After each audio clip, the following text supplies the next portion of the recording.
이 계시의 말씀을 공독할 때 사람이 하나님의 음성을 들으실 수 있기를 바랍니다. 바리새인들이 하나님의 나라가 어느 때에 임하니까 묻거늘 예수께서 대답하여 이르시되 하나님의 나라는 곧 그렇게 임하는 것이 아니요 또 여기 있다 저기 있다고도 못하니 하나님의 나라는 너희 안에 있느니라. 또 제자들에게 이르시되 때가 이르니 너희가 인자이나 사물을 보고자 하되 보지 못하리라. 사람이 너희에게 말하되 그가 저기 있다 그가 여기 있다 하니라. 그러나 너희는 가지도 말고 따르지도 말라. 번개가 하늘 아래 이쪽에서 번쩍이며 하늘 아래 저쪽까지 지킨 같이 인자도 자기 날에 그러하리라. 그러나 그가 먼저 많은 고난을 받으며 이 세대에게 버림받아야 할지니라. 노아의 때에 된 것 같이 인자의 때에도 그러하리라.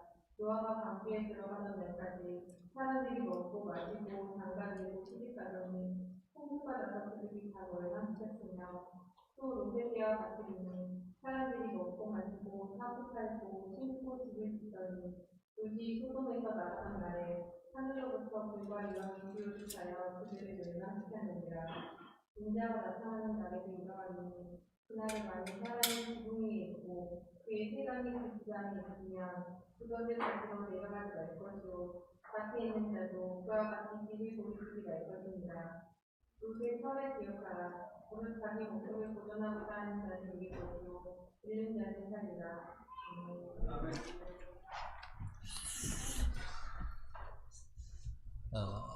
제가 초등학교 4학년을 그때는 국민학교였죠. 초등학교 4학년을 마치고 아주 정말 깊은 시골에 살다가 도시로 이사를 했습니다. 그게 이제 제가 5살 때 아버지가 돌아가셨다 그랬잖아요. 그러니까 꽤 오랫동안 혼자 어린 자식들 데리고 사는 그 어머니, 그러니까 여동생이었죠. 여동생이 안쓰러워서 도시에 사셨던 그 큰외삼촌이 우리 가족을 그쪽으로 부르셨습니다. 근데 큰외삼촌은 한의원을 하셨는데 꽤 이렇게 유복한 가정을 이렇게 이루고 계셨어요. 그래서 이제 저도 3학년, 4학년 때 죽을 고비도 이렇게 아파가지고 넘긴 적이 있어가지고 이 한의원 하시는 이제 삼촌이시니까 한약을 저를 위해서 이렇게 마련도 해주시고 그랬었습니다. 그래서 어느 날 우리 어머니께서 이 한약을 이렇게 다리시면서 저한테 이제 좀 봐라 했는데 제가 이제 촌에 살던 사람이 도심에 왔는데 또 이렇게 외삼촌네가 잘 사니까 저 외삼촌네 막내가 저하고 동갑인 여자아이가 있습니다. 사촌이. 그래서 그 친구들이랑 그 또 누나들이 있고 형도 있고 하니까 저는 생전 보지도 못했던 세계 문학전집이 그 집에 있어가지고 제가 이제 빌려다 이렇게 보고 그랬거든요. 그러니까 그 책을 읽다가 제가 그거를 불 좀 봐라 한 거를 까맣게 읽고 우리 그 예전에 전라도 말에서는 보타버렸다라는 말을 썼어요. 그 방언이더라고요. 찾아보니까. 그러니까 다 이게 타기 전인데 다 이제 말라버린 거예요. 한약 자체가 다 날아가버린 거죠. 그런 일이 있었습니다. 그러니까 책에 몰두해가지고 까맣게 그거 타는 걸 잊어버린 거죠. 우리가 애나 어른이나 뭔가에 몰두하다 보면요. 그렇게 뭔가를 잊어버리고 또 실수하는 경우들이 생깁니다. 근데 이제 그 잊어버리는 게 실수하는 게 정말 중요한 거라면 안 되는 거죠. 우리가 놓치지 말아야 될 것, 잊어버리지 말아야 될 것이 반드시 있다는 거죠. 예수님께서 오늘 여러분들은 많이 잘 아는 말씀입니다만은 이 말씀은 예수님께서 십자가를 지시기 위해서 예루살렘으로 가는 과정 가운데 죽음을 얼마 남기지 않은 상태에서 바리새인들의 질문에 대해서 대답하신 말씀입니다. 그런데 예수님 자신과 제자들에게 앞으로 닥칠 일일 뿐만 아니라 앞으로 이 민족에게 닥칠 일, 그리고 세상에 닥칠 일까지도, 세상의 종말까지도 함께 내포되어 있는 그런 말씀, 여러 가지 의미가 겹쳐진 말씀을 오늘 해주신 겁니다. 그래서 오늘 본문에서 우리가 읽지는 않았습니다만은 마지막 절 37절 보면, 17절 37절 보면 죽음 있는 곳에는 독수리가 모이느니라 이렇게 말씀을 하시지 않습니까? 근데 이 독수리라고 하는 것은 여러분 역사 안에서 로마 제국의 상징인 새가 독수리였습니다. 그래서 이게 이제 로마 제국에 의해서 예루살렘이 멸망할 것까지도 예수님께서 이제 예견하신 그런 이야기로, 그런 말씀으로 성서학자들은 해석하기도 합니다. 그러니까 로마에 의해서 이스라엘의 멸망뿐만 아니라 오늘 주어진 말씀들은 세상의 종말에까지도 우리 예수님께서 우리에게 경고를 주시는 그런 말씀이라는 거죠. 우리 20절 우리가 오늘 말씀 읽은 말씀을 보면 바리새인들이 하나님의 나라가 어느 때 임하나이까 라고 질문하는 그 내용으로부터 시작을 합니다. 그런데 누가복음을 쭉 읽어보신 분들은 하나님의 나라에 대해서 예수님께서 여러 차례 이전에도 말씀하신 것을 알게 됩니다. 그러니까 예수님의 말씀의 핵심은 하나님 나라였는데 그 나라가 곧 올 것이라는 말씀을 많이 하셨다는 말씀입니다. 근데 이 9장에서도 여기 서 있는 사람 중에 죽기 전에 하나님 나라를 볼 자들도 있느니라, 죽기 전에 하나님 나라를 볼 자들도 있느니라 라는 말씀도 하셨었고요. 또 10장에서도 70명의 제자들을 이렇게 파송하시면서 하나님 나라가 너희에게 가까이 왔다 라고 전해라 라고 말씀을 하셨고요. 또 이제 이 11장에서 말 못하게 하는 그런 귀신 들린 사람을 고쳐주시면서 내가 만약 하나님의 손을 힘입어 귀신을 쫓아낸다면 하나님 나라가 이미 너희에게 임하였느니라 라고 말씀합니다. 그러니까 귀신의 힘으로 이제 예수님이 이 귀신을 쫓아낸다. 귀신의 대장의 힘으로, 마귀의 힘으로 쫓아낸다는 그런 비난을 받으실 때 예수님께서 이렇게 응답을 하셨었죠. 그러니까 이런 하나님 나라가 이미 임하였다 하는 말을 들었는데 이 바리새인들이 도대체 그 나라가 도대체 언제 온단 말입니까? 하고 질문한 겁니다. 이 바리새인들이 하나님 나라에 대해서 들으면서 도대체 언제 오냐라고 질문했던 것처럼 요즘 사람들도 하나님 나라에 대해서, 그것도 이제 마지막 종말 하나님의 심판의 날에 대해서 궁금해하는 사람들이 참 많습니다. 그래서 우리가 시간표를 좀 알면 지금은 이제 몇 시, 몇 교시에 이 체육이 있고 몇 교시에 뭐가 있고 하면 지금은 또 이렇게 다 지내다가 그때 딱 되면 또 그걸 준비하는 그런 게 우리에게 훨씬 좋지 않습니까? 그러니까 거기 그때는 까맣게 잊고 살다가 알람을 맞춰두고라도 이때 되면 그냥 알람으로 딱 깨가지고 열심히 해야지 이런 마음을 품고 살아가는 경우가 많기 때문에 그렇습니다. 여러분들도 그런 마음 있으시지요? 예수님께서 언제 오실까? 아니면 우리가 언제 몇 월 며칠 날 주님 앞에 갈 수 있을까? 뭐 그런 거 알고 싶어 하시는 분들도 있으실 텐데요.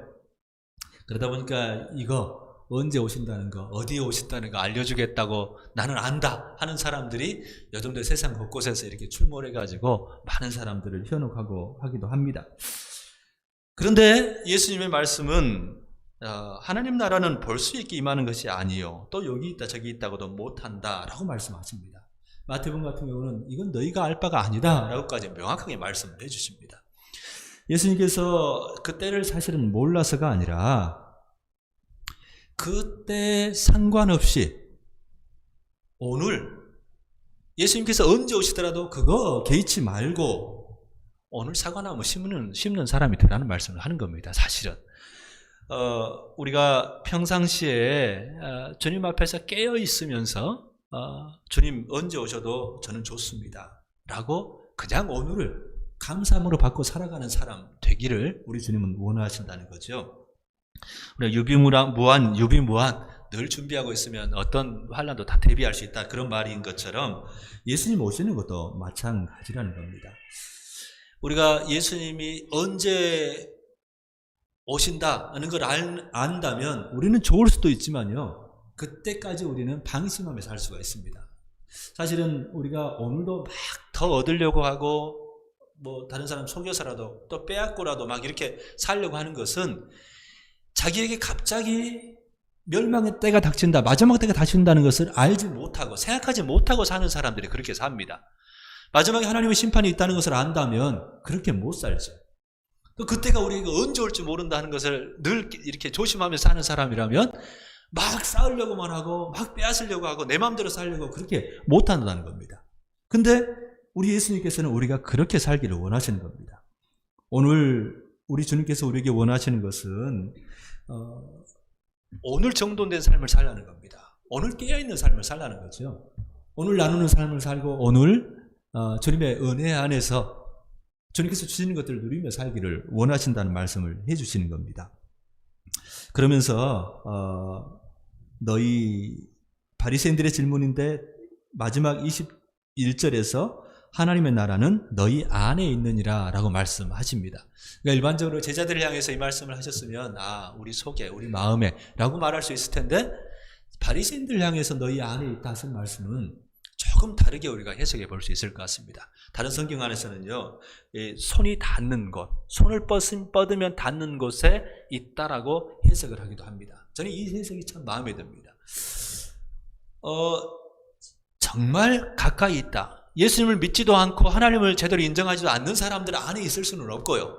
그렇다면 이 말씀은 그들에게도 그들이 손만 뻗기만 하면 그 하나님의 나라는 임한다.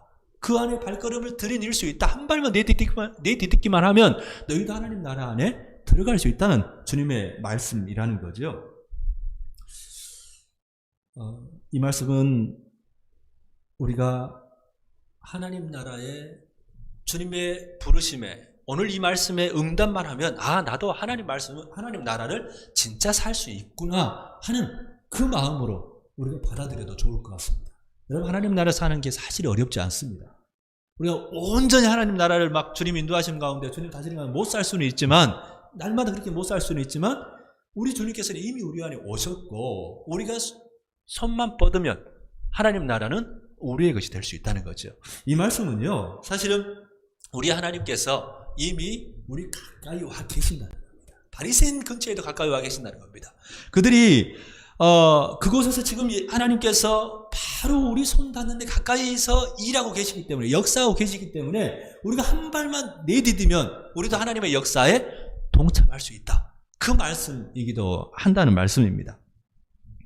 여러분, 우리 가정, 우리 일터 마찬가지입니다. 이 세상 코로나19가 지금 막 범람해가지고 두려워하는 이 세상 안에도 앞으로 또 어떤 이 재난들이 더 올까 하고 두려워하는 그 사람들도 손만 뻗으면, 우리 하나님을 향해 손만 뻗으면 하나님의 임재와 하나님의 역사 안에 들어갈 수 있다는 말씀을 하고 있는 거죠. 근데 우리 그리스도인들이 이미 하나님 나라를 받은 사람들이 오늘도 하나님 나라를 못 누리고 살면 이건 정말 안타까운 일이라는 말씀을 우리 주님께서는 하고 계시는 겁니다. 우리 하나님께서는 이미 하나님 나라를 우리 가운데 사실은 임하게 하셨고요. 우리가 그분과 함께 더불어서 그분의 역사에 동참해가지고 이 세상 안에서 하나님 나라를 살아가면서 그분의 의의 도구로 또 사랑의 도구로 쓰임받기를 원하신다는 것을 우리가 기억했으면 좋겠습니다. 그러면서 22절, 우리 23절, 24절까지 한번 같이 한번 읽어보실까요? 같이 한번 읽습니다. 시작. 때가 이르리니 너희가 인자의 날 하루를 보고자 하되 보지 못하리라. 사람이 너희에게 말하되 보라 저기 있다, 보라 여기 있다 하리라. 그러나 너희는 가지도 말고 따르지도 말라. 번개가 하늘 아래 이쪽에서 번쩍이어 하늘 아래 저쪽까지 비침같이 인자도 자기 날에 그러하리라. 아멘. 이건 사실은 이제 마지막 날 하나님의 심판의 날에 대해서 말씀을 하시는 것 같은데요. 끊임없이 이건 이제 제자들 바리새인들이 있었는지 없었는지는 모르겠습니다만은 제자들도 포함해서 이제 주님께서 하시는 말씀이에요. 다시 이제 그 마지막 때 하나님의 날, 인자의 날에 대해서 말씀을 하십니다. 이 날에 대해서 말씀하면서 사람이 너희에게 말하되 보라 저기 있다, 보라 여기 있다 하리라. 많은 거짓 선지자들이 나타나가지고 언제나 정확한 시간을 내가 안다, 어디서 주님이 재림할지 안다, 자기가 또 이제 예수님이라고 하면서 이제 나타나는 사람들이 있다는 것을 예수님께서 말씀하시는 겁니다. 언급하시는 겁니다. 그러면서 이거는 어떤 특별한 사람들, 몇몇 사람들에게만 비밀로 예수님이 오시는 게 아니라 이 번개가 이쪽에서 쫙 하늘가에 쫙 헤어오는 것처럼 모든 사람들이 다 알 수 있게 예수님은 재림하신다고 말씀을 하시는 거죠. 그러니까 미혹되지 말라는 겁니다. 많은 사람들이 여전히 어떤 자기들 단체에 들어와 가지고 산에서 기도원에서 이래야 그 마지막 그 심판의 날에 구원 얻는 것처럼 이야기를 하는데 예수님께서는 그렇지 않는다라고 말씀하는 겁니다. 미혹되지 말라는 말씀을 하시는 거죠. 그리고 우리 예수님께서 그러면서 이제 설명들을 해 가시는데요. 노아와 롯의 예를 들어서, 구약 성경에 나오는 노아와 롯의 예를 들어서 설명을 해 주십니다. 그러면서 노아가 27절을 보면 방주에 들어가던 날까지 사람들이 먹고 마시고 장가들고 시집가더니, 그리고 또 롯의 이야기도 마찬가지입니다. 사람들이 먹고 마시고 똑같지요. 사고 팔고 또 심고 집을 짓더니 라고 이야기를 합니다. 어찌 보면 예수님께서 이 노아의 때, 롯의 때를 이야기할 때요, 우리라면 왜 이런 예를 드셨지? 하고 궁금해 볼 수 있어야 됩니다. 왜냐하면 노아의 때 하면 우리는 얼른 떠오르는 게 사람들의 죄가 세상에 가득 차 있는, 관영한 그런 세대라는 인식들이 더 강하거든요. 그런데 예수님께서 그 이야기를 안 하세요. 롯의 때는 어떻습니까? 그 소돔성의 사람들이 상당히 악했다라고 성경이 기록하잖아요. 근데 예수님께서 그들의 악함, 죄악 이렇게 이야기를 하지 않으세요? 그러면서 오히려 먹고 마시고 장가들고 시집가고 또 사고 팔고 심고 집을 짓더니 이런 이야기를 예로 드신다는 겁니다. 우리가 이제 이 부분들에 조금 주목을 할 필요가 있을 것 같은데요. 이거는 여러분, 이것들이 잘못인가요? 이렇게 하면 안 될까요? 예수님께서 그러라고 이 말씀을 하셨을까요? 만약에 진짜 안 되는 거였다면 아까 제가 말씀드린 것처럼 죄악상에 대해서 이야기를 하셨을 겁니다. 그들의 죄악들. 그러면 이게 죄악들이란 말일까요? 어떤 사람들은 이것을 오해해가지고 이거 자체가 안 된다. 이건 완전히 세상의 삶 자체는 끊어야 된다. 그래서 아까 말씀드린 것처럼 우리 공동체에 들어와가지고 종교적으로 기도하고 예배만 드리고, 그러니까 온통 그것만 하라는 식으로 이렇게 가르치는 사람들도 있습니다. 그런데 성경은 그렇게 말씀하지 않습니다. 이거는요, 생활입니다. 이 사람들이 살아가는 모습이라는 겁니다. 일상의 삶입니다. 먹고 마시고, 여러분들 먹고 안 마십니까? 마시잖아요. 또 결혼하시고 막 그러잖아요. 또 우리 여러분들 또 예수님 믿는다고 그래가지고 그 바울이 한때 이제 그 종말에 대해 생각하면서 결혼하지 않고 혼자 사는 게 좋다라고 이야기도 했지만, 또 여러분들 중에서 또 예수님 잘 믿는 분들인데도 불구하고 우리 자손들이, 아들, 딸이, 또 손주, 손녀가 결혼 않고 그냥 평생을 살면 좋겠다 하는 사람 없으시잖아요. 그잖아요. 그게 잘못된 걸까요? 우리가 믿음이 없어서 그렇게 생각을 하는 걸까요? 아니라는 거죠. 이거는요, 일상의 삶을 열심히 사는 것 우리 주님 정말 기뻐하십니다. 그런데 주님께서 말씀하시는 것은 이런 삶에 몰두해서는 안 된다는 겁니다. 제가 처음에 예를 들었던 것처럼 몰두하면서 잊어버리는 것이 있어서는 안 된다는 말씀입니다.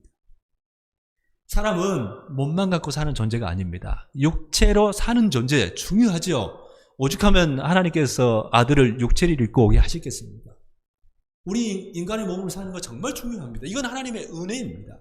사실은 선물이거든요. 이 삶들을 잘 살아야 돼요. 근데 일 자체에, 다시 말하면 자기를 위해서 이것을 온통 쓰려고만 하면 내가 주인이 돼서 이 삶들을 막 살아가는, 그래서 이것들을 더 많이 먹고 더 많이 마시고 더 많이 못 두고 이런 삶이 돼서는 안 된다는 말씀을 하는 겁니다. 내가 주인이 되는 게 아니라 정말 하나님 나라를 그 안에서 살아가면 되는 건데, 하나님 나라가 아니라 이 삶을 나의 나라로, 나의 영토로, 나의 영으로, 내 마음대로 그렇게 사는 삶이 돼서는 안 된다는 말씀을 하고 싶어 한다는 거죠. 우리는 창조주 하나님께서 우리 인생의 주인이라는 사실을 인정하고 살아야 합니다. 하나님을 알면서 먹고 마시는 사람은 다릅니다. 뭐 똑같은 음식을 먹더라도 기도하는 게 다를까? 그것만이 아닙니다. 먹고 마시는 것만 해도 하나님을 인정하는 사람은요, 감사할 줄 압니다. 이게 저절로 되는 게 아니구나. 하나님의 은혜라는 것을 알면서 먹습니다. 그것을 지나치게 먹는 것이 하나님 앞에 주님 기뻐하시는 게 아니구나. 막 죄다 이런 것까지 아니라, 그러면 우리의 먹고 막 버리고 막 이렇게 하는 것 자체가 하나님 기뻐하시는 게 아니구나. 먹고 마시는 것도 오늘도 우리가 나누지 못함으로 해서 굶어 죽는 사람이 있다는 사실에 대해서도 기억할 줄 아는 사람이 하나님 안에서 똑같이 먹고 마시는 게 아니라 주님의 인도하심 안에서 먹고 마시는 사람이라는 겁니다. 이런 일상의 삶의 잘못이 아니라요, 하나님을 빼고 살아가는 그 삶 자체가 잘못이라는 말씀을 하고 있는 겁니다.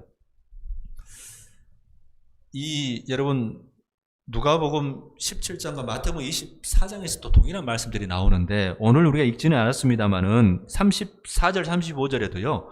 이 데려감을 당하는 사람, 혹시 이제 이게 안전하게 하나님께서 뭐 이걸 휴가라고 말하는 사람도 있을지 모르겠습니다만은 구원을 받는 사람이라고 해석해 볼 때 이 사람들이 오늘도 뭐 기도하고 있고 성전에서 제사 드리고 있고 그 사람들이 구원받는다는 이야기 안 하십니다. 오늘도 보시면요. 34절에 보면 그 밤에 둘이 한 자리에 누워 자는 겁니다. 근데 데려감을 당해요? 또 그 35절 보면 두 여자가 함께 맷돌 갈고 있습니다. 일상의 자기들의 삶을 살아가고 있는 거예요. 지금이야 우리가 뭐 다 방앗간에서 찌어온 그 쌀 먹습니다만 그 당시에는 맷돌 갈아야 밥 먹을 수 있었잖아요. 그러면 그거 그냥 하고 있는 겁니다. 밥 먹고 살기 위해. 이것을 예수님께서 잘못이라고 말한 게 아니라 그냥 일상의 삶을 살고 있는 거예요. 이 삶을 주님 안에서 사느냐 아니냐를 주님께서 말씀하고 계신다는 거죠. 여러분 우리의 열정, 우리 힘, 우리 에너지, 우리 시간, 우리 물질 어디에 쏟고 있습니까? 진짜 먹고 마시고 또 심고 집을 얻고 여기에만 온통 쏟고 있지는 않습니까? 주님은 그걸 기억하라는 겁니다.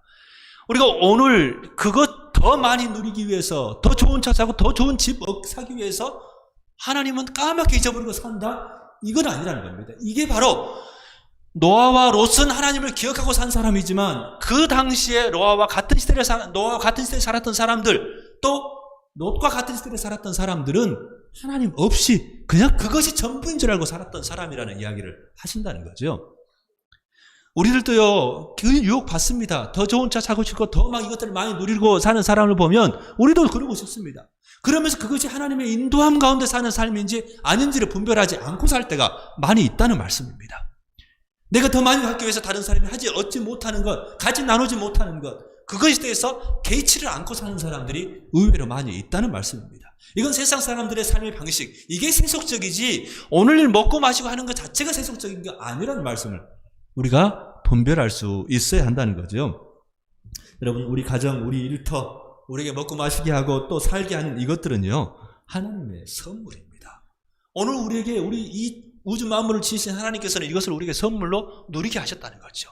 근데 그 선물이지만 이것을 하나님 안에서 주님의 가치, 주님의 기준에 맞춰서 이게 맞는가? 내가 지금 너무 이거 요즘 너무 지나치고 지나치게 사치하는 거 아니야? 지나치게 뭐 좀 하는 거 가끔은 또 그래 볼 수 있겠습니다만은 우리가 주님의 마음 쫓아가면서 내가 주님께서 주시는 이 시간들, 이 기회들을 제대로 바르게 누리고 있는지를 돌아보고 잊지 말라는 말씀을 하고 계시는 거죠. 사람들은요, 우리도 지금까지 저도 많은 분들 만나서 이야기를 하다 보면 점점 더 좋아질 것이라는 생각들을 해왔던 것 같습니다. 이 세상이 점점 더 좋아질 것이다. 예전에 이 과거 우리가 사실은 경험해보지 못한 겁니다만은 1차 세계대전, 2차 세계대전 이전에도 계속해서 인류가 발전해 오지 않습니까? 과학혁명들이 막 일어나고 그러면서 세상이 진짜 좋아질 줄 알았답니다. 그런데 이제 1차 대전, 2차 세계대전이 일어나면서 아이고 이게 아니구나 하는 것을 이제 인류 자체가 다 이렇게 깨달았었는데요. 우리 코로나19가 오기 전에 우리가 3만 불 시대가 이미 도달했었습니다. 우리나라도 1인당 국민소득이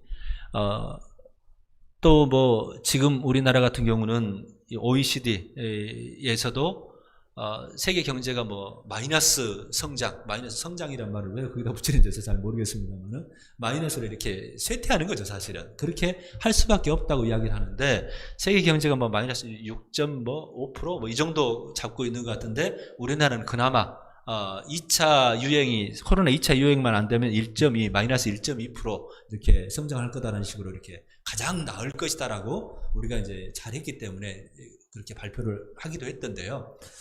여전히 우리는 꽤 더 잘 살아야 돼. 우리는 3만 불 시대에 있으니까 4만 불, 5만 불, 6만 불, 또 어떤 북유럽 어떤 국가는 11만 불 우리 넘는 그런 나라들도 있더라고요. 그 정도로 가게 되겠지라는 또 그래야 된다라는 생각들을 우리는 갖고 있습니다. 그렇지 않으면 큰일 날 것처럼 생각하는 그런 경우가 있다는 거죠. 세상 사람들, 세상의 그런 가치가 사실 그렇습니다. 더 좋아질 것이다. 더 진보할 것이다. 그런데 성경의 가치관은 그렇지를 않습니다. 인간의 죄 때문에 사실은 노아의 때도 마찬가지고 롯의 때도 마찬가지고 다 그 시대들이 인간의 그 죄악 때문에 점점 더 멸망해 가고 심판을 자초할 것이다라고 성경은 늘 말씀하고 있다는 거죠. 마지막 때도 그렇게 올 거라고. 근데 우리 예수님께서 마태복음 24장에 동일한 말씀을 하시는데요. 하나님께서 이 진노의 날을 감하지 않으시면 거기서 살아남을 택하신 자 중에도 거기서 그 진노를 버틸 수 있는 사람이 없다라고 말씀합니다. 곧 뭐라고요? 하나님께서 감해 주시기 때문에 우리 인류가 살아남았다는 말씀을 하는 겁니다. 적어도 예수를 믿는 사람들은 그 세계관, 이 역사관 자체가 그렇습니다. 하나님 은혜 안에서 이 세상은 버텨내고 있는 겁니다. 또 하나님께서는 그 세상을 버텨낼 정도만 아니라 우리를 통해서 계속 하나님 나라가 임하도록 우리에게 동기부여하고 그 기간을 미루고 계신다는 말씀을 하고 있는 겁니다. 마지막 때가 오긴 오겠습니다만은 우리는 그러나 이 땅에서 그런 세상을 향해서 하나님 나라를 살아가는 그 통로, 우리가 되라고 우리를 부르시고 계신다는 거죠. 성경적 역사가는 반드시 마지막 때가 온다는 것을 분명히 말씀하십니다. 여러분, 오늘 노아, 롯의 때 이야기 하시는 것은요, 이 노아는 거의 인류의 역사 초기뿐 아닙니까? 근데 그때 사람들이나 또 이 롯의 때 사람들이나, 그러면 그 당시 예수님 때 사람들이나, 그럼 오늘 사람의 본성이 달라졌을까요? 똑같습니다. 똑같이 이 땅의 것 좋아하고요. 그 당시 사람들도 먹고 마시는 게 관심 많았고요. 더 많이 결혼하고 장가가고 시집가는 게 관심 많았고요. 또 집 짓고 필요한 나무들 심고 곡식 심고 하는 것에 관심 많았습니다. 오늘 우리가 똑같습니다. 사람들 변하지 않기 때문에 오늘도 우리는 하나님의 심판 앞에 서 있는 존재라는 것을 말씀하고 계시는 겁니다. 예수님께서 이 땅에 재림하시는 것이 먼저일지 우리가 주님 앞에 서는 것이 먼저일지 우리는 알지 못합니다.